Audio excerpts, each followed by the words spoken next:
Hello everyone, welcome back to my channel. আজকে বাজারে গিয়ে যখন দেখতে পেলাম বড় বড় কই মাছ, তো ভাবলাম নিয়ে যাই, তেল কই বানাবো। তাই তেল কই বানিয়েছিলাম। রেসিপিটা থাকলে তোমাদের জন্য, ভালো লাগলে জানিও। অ্যান্ড চ্যানেলটাকে যদি সাবস্ক্রাইব না করে থাকো তো করে দিও। তো সবার প্রথমে চলো রেসিপি শুরু করি। তেল কই বানানোর জন্য কই মাছটাকে তো ভালোভাবে কেটে ধুয়ে পরিষ্কার করে নিয়েছি। এটা ভীষণ একটা টাফ কাজ। তারপর ওটাকে নুন হলুদ মাখিয়ে রেখে দিয়েছি। এরপরে একটা মিক্সার জারের মধ্যে কিছুটা আদা, কিছুটা রসুন, একটা পেঁয়াজ, এগুলো একদম অল্প অল্প দিয়েছি, 4টে পাকা লঙ্কা, একটু গোটা জিরে আর সাদা সর্ষে, কালো সর্ষে। এটাকে আমি একটু লবণ অ্যাড করে আর একটু জল দিয়ে পেস্ট বানিয়ে নিয়েছিলাম। আচ্ছা, অনেকেই জিজ্ঞাসা করতে পারে লবণটা কেন অ্যাড করেছিলাম। সর্ষে যখন পেস্ট করব তখন কিন্তু লবণ দিতেই লাগে, নইলে পুরো মিক্সচারটা তেতো হয়ে যায়। তারপরে হচ্ছে একটা প্যান নেব, নিয়ে সর্ষের তেল বা যেই তেলে রান্না করো, কুকিং অয়েল, সেটা দিয়ে দেব। দিয়ে এর মধ্যে ওই যে নুন হলুদ মাখিয়ে রাখা যে কই মাছগুলো ছিল সেগুলো দিয়ে ভালোভাবে মুচমুচে করে ভেজে নেব। ভাজাটা একটু ভালোভাবেই করব, কারণ এগুলো জিওল মাছ তো একটু বেশি ভাজতে লাগে বা একটু সেদ্ধ হতে টাইম লাগে। সো কই মাছগুলো দেখো ভালোভাবে এপিট ওপিট আমি একটু চেপে চেপে ভেজে নিয়েছি। এরপরে মাছগুলো ধীরে ধীরে উঠিয়ে নেব। নিয়ে বেশি কিছুই না, একদম সিম্পল রেসিপি, বাট খেতে ভীষণ সুন্দর। আর এই কই মাছ সবসময় সচরাচর পাওয়া যায় না বলে যখনই এগুলো দেখবে অন্তত নিয়ে চলে আসবে, নিয়ে এসে বাড়িতে ট্রাই করবে। আর এই রেসিপিটা যদি সেম প্রসেসে বানিয়ে থাকো তাহলে অবশ্যই জানাবে কেমন হয়েছিল। সো কই মাছগুলো আমি তুলে নিয়েছি।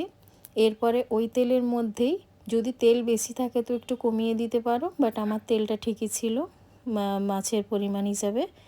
তো আমি ওই তেলের মধ্যেই মোটামুটি যে পেস্টটা করে রেখেছিলাম সেটা 4 চামচ বা 3 চামচ মতো আমি দিয়ে দিয়েছি, যতটা পরিমাণ আমার লাগতো। দিয়ে ওটাকে জাস্ট একটুখানি নাড়াচাড়া দিয়ে ওর মধ্যে কিছু গুঁড়ো মশলা দিয়ে দেবো, যেগুলো আমরা রেগুলার কিচেনে ইউজ করে থাকি। বেসিক্যালি তো মশলাটা আমরা পেস্টেই দিয়ে দিয়েছি যা যা দেওয়ার। এবার এখানে একটুখানি হলুদ গুঁড়ো দেব। হলুদ গুঁড়ো না দিলেই নয়, নইলে কালারটা আসবে না। তো মশলাটা একটুখানি নাড়িয়ে চাড়িয়ে নিয়ে ওর মধ্যে কিছুটা হলুদ গুঁড়ো দিয়ে দেবো। আর এখানে আমি কাশ্মীরি রেড চিলি পাউডার দিলাম, এটা কারণ আমি পাকা লঙ্কা ওখানে মশলা বাটার সময় দিয়ে দিয়েছি। আবার এখানেও যদি গুঁড়ো লঙ্কা দিই তাহলে ঝাল হয়ে যেত, ওই জন্য এখানে কাশ্মীরি রেড চিলি পাউডার দিয়েছি। আর একটু জিরে গুঁড়ো দিয়েছি। দিয়ে মশলাটাকে আর একটু নাড়াচাড়া দিয়ে নেব। তবে এইগুলো কিন্তু অন্যান্য জিনিসের মতো ভালোভাবে কষাতে লাগে না, মানে খুব যে একদম মশলা কষিয়ে নেব সেই রকম করলে তেতো হয়ে যাবে।